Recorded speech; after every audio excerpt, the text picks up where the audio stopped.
ሰላም ጤና ይስጥልን አድማጭ ተመልካቾቻችን ጥቅምት 24 2018 ዓ.ም ዕለታዊ መረጃዎችና ዘገባዎችን ይዤ መጥቻለሁ። መረጃና ዘገባዎችን እየተከታተላችሁ አብራችሁ እንድትቆዩ ነው በአክብሮት የምጋብዛችሁ። በርካታ የግንባር መረጃዎችን ይዣለሁ።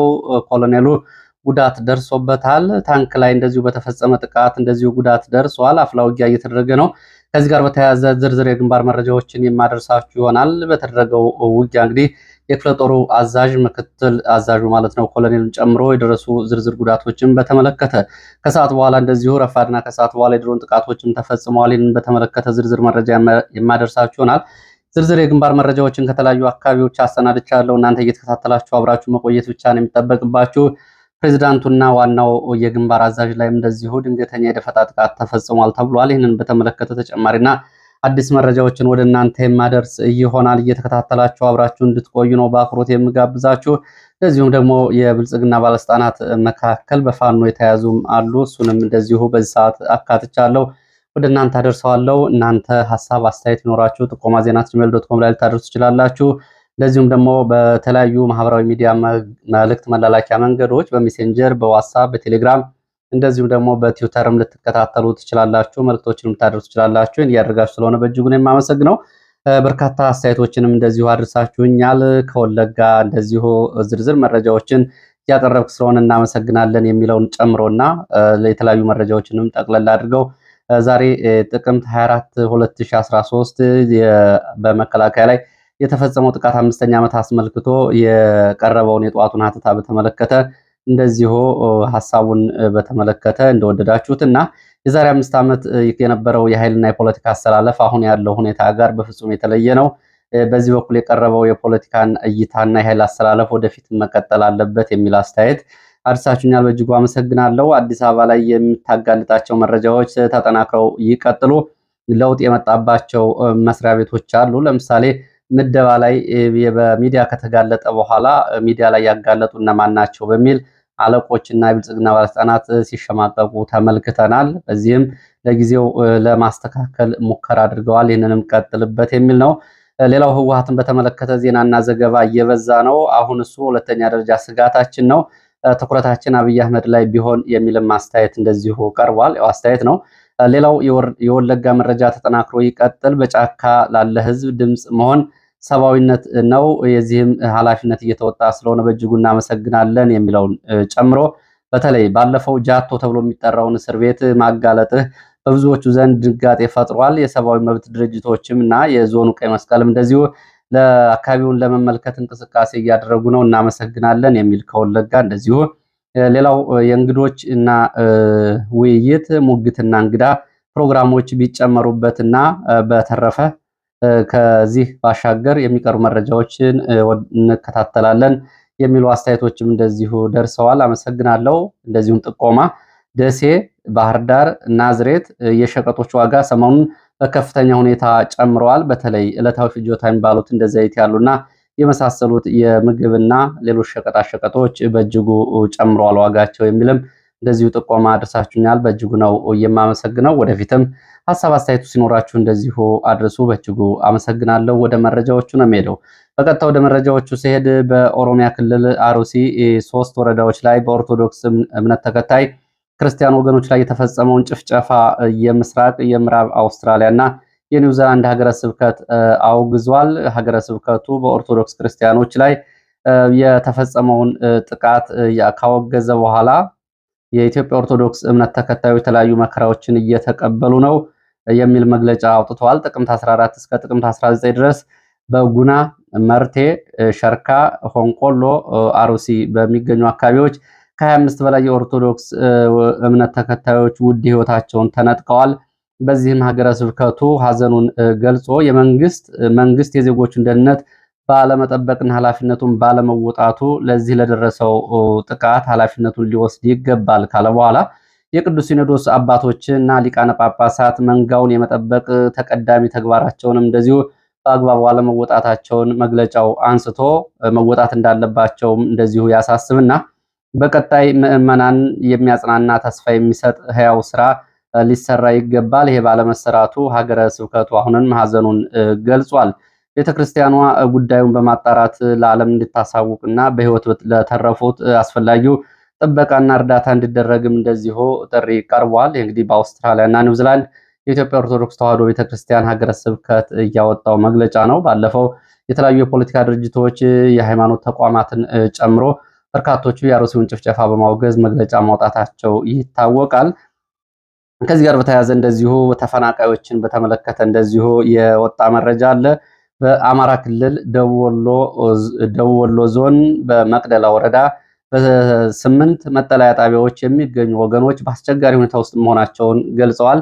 እንግዲህ ጉዳዩን ሲገልጹት እጅግ አሳዛኝ ነው። ልጆችን ከካምፕ ወስደው የሚያሳድጉ ወገኖች ካሉ ጭምር በሚዲያ ጥሪ እንዲደረግላቸው ጭምር ጠይቀዋል። እርዳታ አድርጉልን፣ እጃችሁን ዘርጉልን። እኛ ካሁን በፊት በወለጋ በ5ቱም ወለጋ ዞኖች በምዕራብ ሸዋ ትርፍ ምርት የነበረን ለአዲስ አበባ ገበያ ጭምር በማቅረብ የምንታወቅ አርሶ አደሮች ነን። ከ2013 ጀምሮ በአካባቢው በተፈጸመ ጭፍጨፋ ልጆቻችን አተን ቤተሰቦቻችን አተን በዚህ በተለያዩ ካምፖች እንገኛለን። አሁን በካምፕ ውስጥ በርካታ ህፃናት ወላጅ አልባ ናቸው።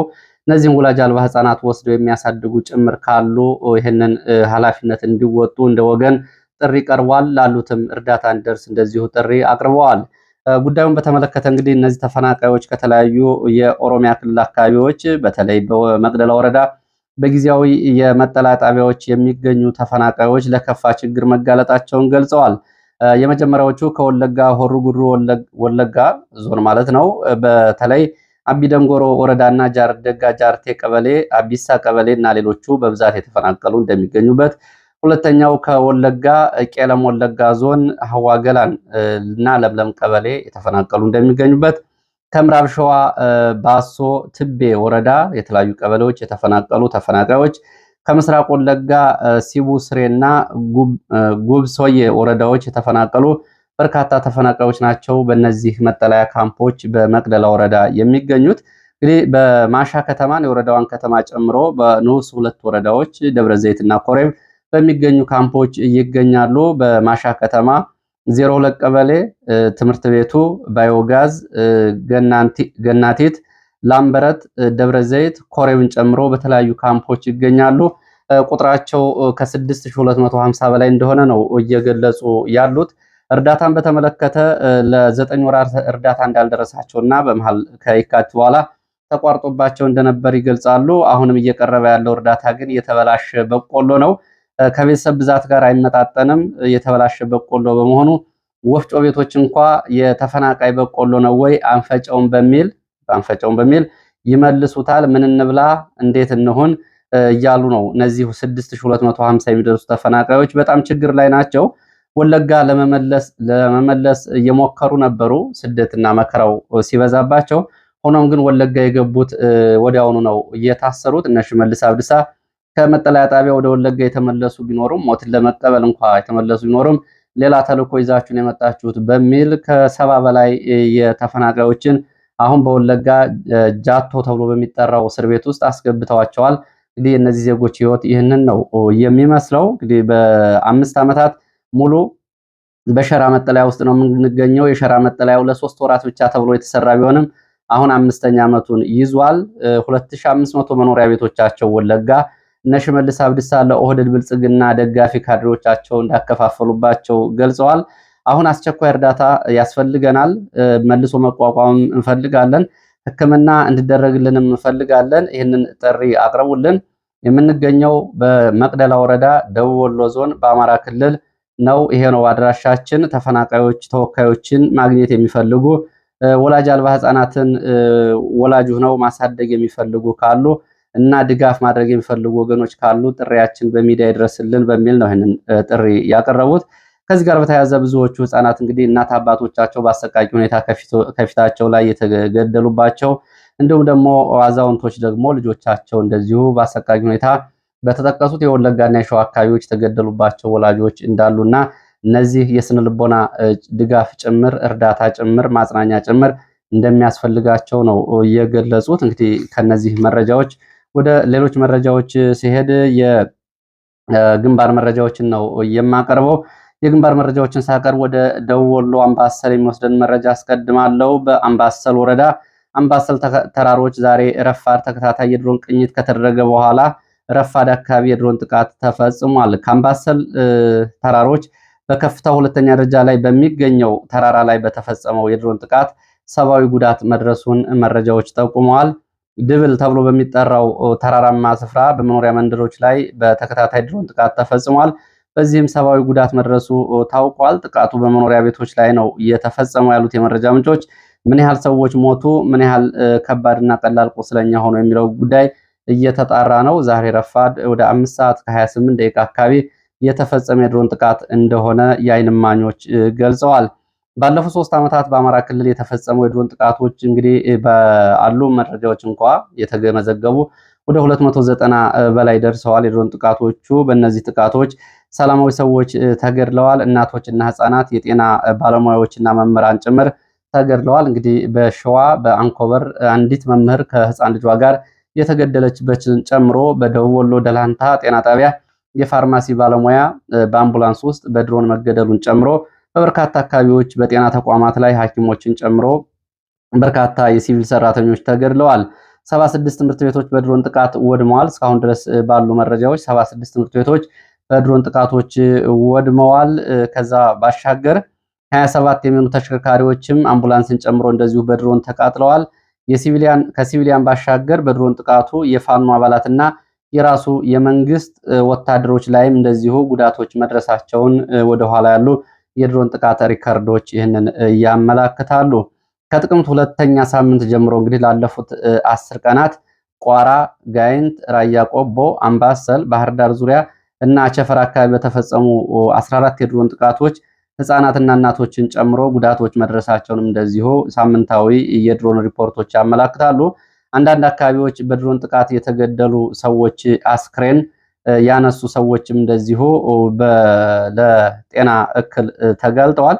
እንግዲህ የአስክሬን ያነሱ ሰዎች እንደሚናገሩት የመተንፈስ ችግር ገጥሟቸዋል። ከዚህ ጋር በተያያዘ እንግዲህ ለቀናት ከባድ የጤና እክል እንደገጠማቸው ነው የተገለጸው። ምናልባት የተከለከሉ መርዛማ ቦምቦች ሳይወረወሩና ጥቅም ላይ ሳይውሉ አልቀሩም በመንግስት በኩል የሚል ግምት እንዳላቸው ከግንባር አካባቢ የሚወጡ መረጃዎች ያሳያሉ። ይህንን በተመለከተ ገለልተኛ ምርመራ እንዲደረግ እንደዚሁ ጥሪ ቀርቧል።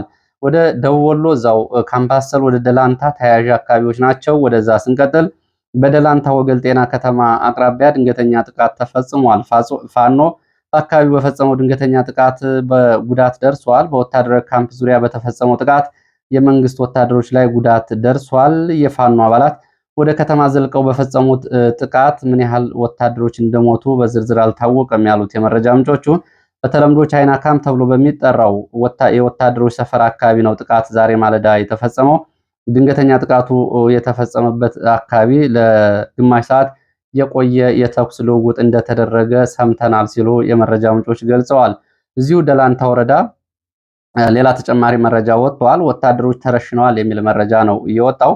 ከወገል ጤና ከተማ ደቡብ ወሎ ደላንታ ወረዳ የሚወስደን ነው። በደላንታ ወረዳ ወገል ጤና አቅራቢያ በወታደሮች ላይ እንደዚሁ እርምጃ ተወስዷል ወይም ደግሞ ወታደሮች ተረሽነዋል የሚል መረጃ ነው እየወጣው። የተረሸኑት ወታደሮች የመከላከያ አባላት እንደሆኑ የመረጃ ምንጮች ገልጸዋል። ይሄ እየተፈጸመው ከወገል ጤና ከተማ በቅርብ ርቀት በሬው ሰርጥ ተብሎ በሚጠራ ቦታ ላይ ነው።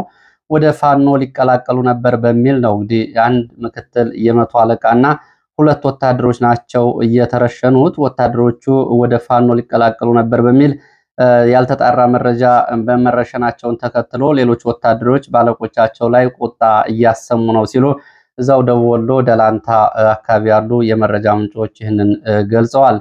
ሌላው መረጃችን ወደ ማዕከላዊ ጎንደር የሚመልሰን ነው። በማዕከላዊ ጎንደር በለሳ ወረዳ ቆላ ሐሙሲት ተብሎ በሚጠራ ቦታ ከሌሊቱ ጀምሮ እስከ ማለዳና ረፋት ድረስ ውጊያዎች መደረጋቸው ታውቋል። በውጊያው ሰብአዊ፣ ቁሳዊና ወታደራዊ ኪሳራ ደርሷል። በሌሊት የተጀመረው ውጊያ እስከ ማለዳ ድረስ ቀጥሎ የሚሊሻና የመከላከያ አባላት ሰብአዊ፣ ቁሳዊ፣ ወታደራዊ ኪሳራ አስተናግደዋል። ወታደራዊ ኪሳራው በአሃዛዊ መረጃዎች አልታወቀም የሚሉት የመረጃ ምንጮች የሚሊሻ አባላት ግን 7 የሚሆኑት ከሞቱ ውጭ ያሉ ማለት ነው 7 የሚሆኑት ከነሙሉ ትጥቃቸው በፋኖ አባላት ተይዘዋል ወይም ደግሞ ተማርከዋል ሲሉ ይህንን ገልጸዋል። ሌላው ወደ ሸዋ የሚወስደን መረጃ ላስከትል። በሸዋ ይፋት ቀጠና የፌዴራል ፖሊስ አባላትና የአየር ወለድ ኮማንዶ አባላት ከነሙሉ ትጥቃቸው ወደ ፋኖ ተቀላቅለዋል የሚል መረጃ ወጥቷል።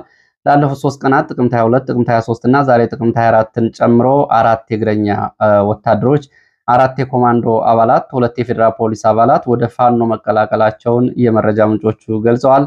የኮማንዶ አባላቱም እንደዚሁ ጥሪ አስተላልፈዋል ለባልደረቦቻቸው እና እንደዚሁም ደግሞ ጦርነቱን በተመለከተ ለህዝቡም ጥሪ አስተላልፈዋል። እኛ እንግዲህ ተዋግተናል፣ ለውጥ አልመጣም፣ የእርስ በርስ ውጊያ ይቁም እና ብልጽግና ለስልጣኑ ሲል በህዝብ ላይ የሚያደርሰውን ግፍ ያቁም በሚል ጥሪዎችን ማድረጋቸውም ነው የተገለጸው። ሌላው መረጃችን ወደ ሸዋ እንሳሮ የሚወስደን ነው። በሸዋ እንደዚሁ እንሳሮ ወረዳ ለሚ ከተማ የፋኖ አባላት ከተማ ዘልቀው በመግባት ያለምንም ጉዳት የወረዳውን የካቢኔ አባልና የሴቶች ጉዳይ ኃላፊ የካቢኔ አባል የሆኑትን ከቤታቸው ይዘው ወስደዋል። እንግዲህ ከተማዋ በአየር ወለድ ኮማንዶ የሚጠበቅ ከተማ ውስጥ ነው ዘልቀው የገቡት የፋኖ አባላት ያለምንም ጉዳት የካቢኔ አባልና የወረዳውን የሴቶች ጉዳይ ኃላፊ እየወሰዷቸው። የወረዳው የሴቶች ጉዳይ ኃላፊና የካቢኔ አባሏ ሰብለ ድንቆ በፋኖ ተወስደዋል። ይህንን ተከትሎ ወይዘሮ ሰብለም የፋኖ አባላት ስለ ትግላቸውና ሌሎች ስለ ፋኖ አባላት የትግልና የብልጽግና ስልጣንን በተመለከተ እንደዚሁ ጥሪ ማቅረባቸውንም ለማወቅ ተችሏል።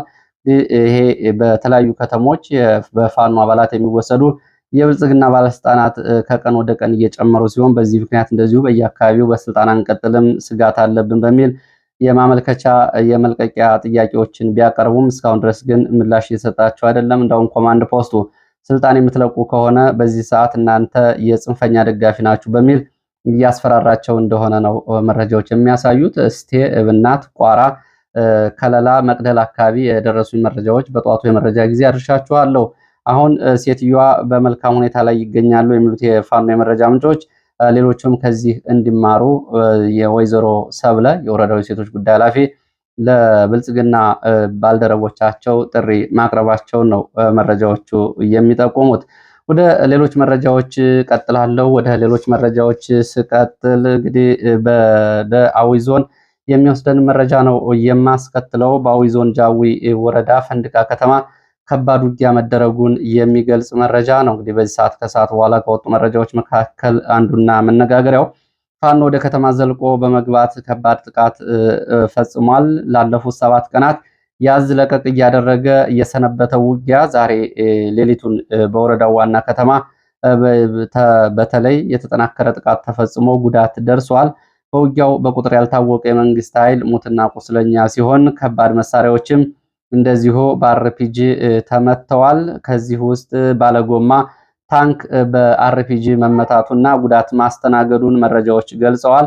ወታደራዊ ተሽከርካሪዎች ላይም እንደዚሁ ጥቃት ደርሷል። ፖሊስ ጣቢያና የብልጽግና ጽሕፈት ቤት ላይም እንደዚሁ ጉዳት ደርሷል። በተለይ የብልጽግና ጽሕፈት ቤት እንደዚሁ የቃጠሎና ውድመት ደርሶበታል ነው የተባለው። የከተማዋና የወረዳው የብልጽግና ባለስልጣናት ወደ ወታደራዊ ካምፕ ገብተው ከለላ ጠይቀዋል። የዳንግላ መውጫ ተብሎ የሚጠራው አካባቢ በተለይ ኮንቴነር ተብሎ የሚጠራው አካባቢ ተከታታይ የሞርተር ጥቃት ተፈጽሟል። በዚህ የሞርተር ጥቃት በሲቪሊያን ላይ ጉዳት ደርሷል። ከዛሬው ጥቃት በፊት ከተማዋ ቀደም ብሎ ውጥረት ውስጥ ነበረች የሚሉት የመረጃ ምንጮች ካለፈው ሳምንት ጀምሮ ወደ ምዕራብ ጎንደር ወደ ቋራ ሊገባ ከነበረው የመንግስት ኃይል ጋር በዚሁ በጃዊ ወረዳ በተለያዩ አካባቢዎች ውጊያ ሲደረግ ነበር። በተለይ ኮብተሌ ተብሎ በሚጠራው አካባቢ ከ2 ቀናት በፊት በተደረገ ውጊያ ወታደራዊ ተሽከርካሪ ላይ ኦራል ማለት ነው ጨምሮ ጉዳት ደርሷል። ሌሎችም እንደዚሁ በአሃዛዊ መረጃዎች ያልተገለጹ ወታደራዊ ሰብአዊና ቁሳዊ ኪሳራዎች ደርሰዋል ሲሉ የመረጃ ምንጮች ገልጸዋል። ዛሬ ፋኖ በፈንድቃ ከተማ የጃዊ ወረዳ ዋና ከተማ ነች ድንገተኛ ማጥቃት አድርጓል። በዚህም የደረሰው ሰብአዊ ቁሳዊና ወታደራዊ ኪሳራ እየተጣራ እንደሆነ ነው ለማወቅ የተቻለው። ይህም እንግዲህ ፋኖ ከተማዋን በአመቱ ውስጥ ለ4ኛ ጊዜ ነው እንግዲህ ጥቃት የፈጸመባት። በዚህም ጉዳቱ ከፍ ያለ እንደሆነ ተገልጿል። የተጣራ አሃዛዊ መረጃ እንደደረሰ ወደ እናንተ የሚቀርብ ይሆናል። ሌላው እዚሁ ምዕራብ ጎጃም ወንበርማ ወረዳ ከሽንዲ ከተማ 17 ኪሎ ሜትር ርቀት ላይ በተደረገ ውጊያ ሰብአዊ ቁሳዊና ወታደራዊ ኪሳራ ደርሷል። ከሽንዲ ከተማ በሌሊት የተንቀሳቀሰው የመንግስት ኃይል ቆጥላ ተብሎ በሚጠራ ቦታ ፋኖን ከበባ ውስጥ ለማስገባትና ቆጥላ ከተማን ለመቆጣጠር እየተንቀሳቀሰ ቢሆንም ፋኖ ያጸፋ ምላሽ በመስጠቱ ከበባ ሰብሮ ወጥቷል። በአጸፋ ምላሹም የመንግስት ኃይል ጉዳት አስተናግዷል ሲሉ የዓይን እማኞች ገልጸዋል። በርካታ የመንግስት ወታደሮች ሙትና ቁስለኛ ሆነዋል። ወደ ቆጥላ ከተማም ለመግባት አስቦ የመጣ የመንግስት ኃይል አልገባም። የመንግስት ኃይል ወደ ኋላ ተመልሷል። አስከሬኖች በበቆሎ ማሳ ውስጥ ወድቀው በዓይናችን ተመልክተናል። ያልተነሱ አስከሬኖች አሉ ሲሉ የመረጃ ምንጮች ገልጸው በፋኖ በኩል አንድ የሞትና 2 ቀላልና ከባድ ጉዳት ደርሷል ሲሉ ይህንን መረጃ አድርሰዋል።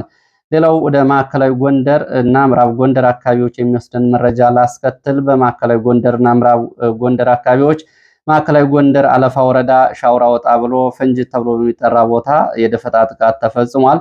ዛሬ ማለዳ በደረሰው የደፈጣ ጥቃት የደረሰው ጉዳት አልታወቀም። ጥቃቱን ተከትሎ የመንግስት ኃይል ወደ ሻሁራ ከተማ ተመልሶ ወጥቷል ሲሉ እንግዲህ ባለፉት 8 ቀናት የተደረገ ውጊያ ነው። በዚህ ቀጠና ከሻሁራ እስከ ቋራ ድረስ ያለው የዚህ የቋራ ቀጠና 8ኛ ቀን የውጊያ አካል የሆነው ነው ዛሬ ደፈጣ ጥቃት የተፈጸመው ሲሉ የመረጃ ምንጮች ገልጸዋል። በቋራ ወረዳ ወንበልጌ፣ ባበርዬ፣ በወርቄት ተራሮች 504ኛ ኮር እና የ96ኛ ክፍለ ጦር ጋር ዛሬም ውጊያ እየተደረገ መዋሉን የመረጃ ምንጮች ገልጸዋል። እንግዲህ ትላንትና ጋብ ብሎ የነበረው ውጊያ ዛሬ ተቀስቅሶ ውጊያ ሲደረግ ውሏል። በውጊያው ሁለቱ እንግዲህ ሰሞኑን ወደ አንድነት የመጡት ጎንደር ጠቅላይ ግዛት እዝ እና የአማራ ፋኖ ብሔራዊ ኃይል ጎንደር ቀጠና በጋራ ከአማራ ፋኖ ብሔራዊ ኃይል የቋራ ኦሜድላ ክፍለ ጦር እንዲሁም ደግሞ ከጎንደር ጠቅላይ ግዛት እዝ የበጌምድር ክፍለ ጦር በጋራ ባደረጉት ዘመቻ እስካሁን ድረስ ላለፉት 8 ቀናት ከ180 በላይ የመንግስት ኃይል ከቀላል ጉዳት እስከ ሞት ድረስ ጉዳት አስተናግዷል። በዚህ ውስጥ በ504ኛ ኮር 96ኛ ክፍለ ጦር ምክትል አዛዥ ኮሎኔል ታከለ እንደዚሁ ጉዳት ከደረሰባቸው ውስጥ ይገኙበታል። ኮሎኔሉ እንግዲህ ከባድ ጉዳት አስተናግደው ለሕክምና ወደ ሆስፒታል ገብተዋል ተብሏል። 43 የነፍስ ወከፍ መሳሪያዎች በፋኖ እጅ ገብተዋል። ይሄ በአንድ ግንባር ብቻ ነው፣ በሌላ ግንባር ያሉትን አይጨምርም። በፋኖ በኩልም እንደዚሁ ጉዳቶች መድረሳቸውን የመረጃ ምንጮች አልደበቁም። ከነዚህ መካከል እንግዲህ ከ3 ቀናት በፊት የጎንደር ጠቅላይ ግዛት እዝ የበጌምድር ክፍለ ጦር የክፍለ ጦር ወታደራዊ አመራሮች ከሆኑት መካከል ጨምሮ በሌሎች የፋኖ አባላት ላይም እንደዚሁ ጉዳት ደርሷል። ጉዳቱ ከመንግስት ወታደሮች ጋር ሲነጻጸር ጥቂት የሚባል ነው። የድሮን ቅኝትም አለ። የድሮን ጥቃትም ተፈጽሟል ባለፈው ሳምንት። ዛሬም የድሮን ቅኝት መደረጉን የገለጹት የመረጃ ምንጮች ወታደራዊ ሄሊኮፕተሮችም እንደዚሁ በአካባቢው በረራ ሲያደርጉ እንደነበር ይህንን መረጃ አድርሰዋል። ተጨማሪ መረጃዎች ካሉ ከአካባቢው በሌላ የመረጃ ሰዓት የምንመለስባቸው ይሆናል። ሌላው መረጃችን የመጨረሻ መረጃችን ወደ ትግራይ የሚወስደን ነው። የትግራይ ፕሬዝዳንት ጀነራል ታደሰ ወረደ እና በትግራይ ታጣቂዎች የደቡባዊ ግንባር አዛዥ ጀነራል ዮሐንስ የደፈጣ ጥቃት ተፈጸመባቸው የሚል መረጃ ነው። እንግዲህ በዚህ መረጃ ጀነራል ታደሰ ወረደ ትላንትና በራያ የተለያዩ አካባቢዎች ጉብኝት አድርገው ከጀነራል ዮሐንስ ጋር ወደ መቀሌ ሲመለሱ ነው ድንገተኛ የደፈጣ ጥቃት የተፈጸመባቸው። የደፈጣ ጥቃቱ የተፈጸመባቸው በመሆኒ ቀጠና ነው የሚሉት የመረጃ ምንጮቹ። በራያ መሆኒ፣ በገረብ አገው እና በአቅራቢያው በሚገኙ ቦታ በተፈጸመ ደፈጣ ጥቃት በባለስልጣናቱ ላይ የደረሰ ጉዳት የለም። ይህንን ተከትሎ የትግራይ የሰላም ኃይሎች ናቸው እንግዲህ ጥቃቱን የፈጸሙት። በእነሱ ላይም የእነሱ ጥበቃዎችና የትግራይ ታጣቂዎች እንደዚሁ የተኩስ ልውውጥ አድርገዋል። ከዚህ ጋር በተያያዘ በተኩስ ልውውጡ የደረሰው ጉዳትን በዝርዝር አልታወቀም። ገረባገውና እንዳ መጣሃን ተብሎ በሚጠሩት አካባቢዎች የትግራይ ሰላም ኃይሎችና የትግራይ የታጣቂዎች ውጊያ አድርገዋል። በውጊያው የደረሰው ጉዳት አልታወቀም። በፕሬዚዳንት ጀነራል ታደሰና በጀነራል ዮሐንስ ላይ የደረሰ ጉዳት የለም ነው ያሉት። እንግዲህ በባለስልጣናት ደረጃ እንደዚሁ ጥቃት ወይም ደግሞ የደፈጣ ጥቃትም ሲሰነዘር ይሄ የመጀመሪያው ነው። እንግዲህ ጉዳዩ በተለይ በዚህ አካባቢ የተካረረ የመጣውንና የነደብረጽዮንና የነጌታቸው ቡድን ተብሎ በፖለቲካ የተከፈለው ኃይልም በታች መሬት ላይም እንደዚሁ በወታደራዊ ኃይል ተከፍሎ ወደዚህ አይነት ጥቃት እየገባ መሆኑ በቅርቡ በትግራይ እንግዲህ እንደዚሁ የሙሉ ጊዜ ጦርነት ሊቀሰቀስ ይችላል የሚለውን የብዙዎቹን ስጋት ይሄ የሚያሳይ ነው። እንግዲህ ከዚህ ጋር በተያያዘ በትናንትናው ዕለትም በዛሬው ዕለትም በዚህ ቀጠና በርካታ የህወሓት ታጣቂዎች ከስምሪት ቀጠናዎቻቸው በመውጣት ጠፍተዋል። አንዳንዶቹ ወደ ትግራይ ሰላም ኃይሎች ሲቀላቀሉ፣ አንዳንዶቹ ደግሞ ያሉበት አልታወቀም። በራያ አዘቦ አካባቢ እንደዚሁ ቁጥራቸው ወደ 13 የሚደርሱ በማሽላ ውስጥ እንደገቡ ጠፍተዋል የሚል መረጃም እንደዚሁ ከሰዓት በኋላ ወጥቷል። ለዚህ ሰዓት ከተለያዩ አካባቢዎች ያሰባሰብኳቸው መረጃዎች እነዚህን ነው የሚመስሉ። ስለተከታተላችሁ በእጅጉ አመሰግናለሁ። ሀሳብ አስተያየት ቢኖራችሁ ጥቆማ ዜናችን ዶት ኮም ላይ አድርሱኝ። መልካም ጊዜ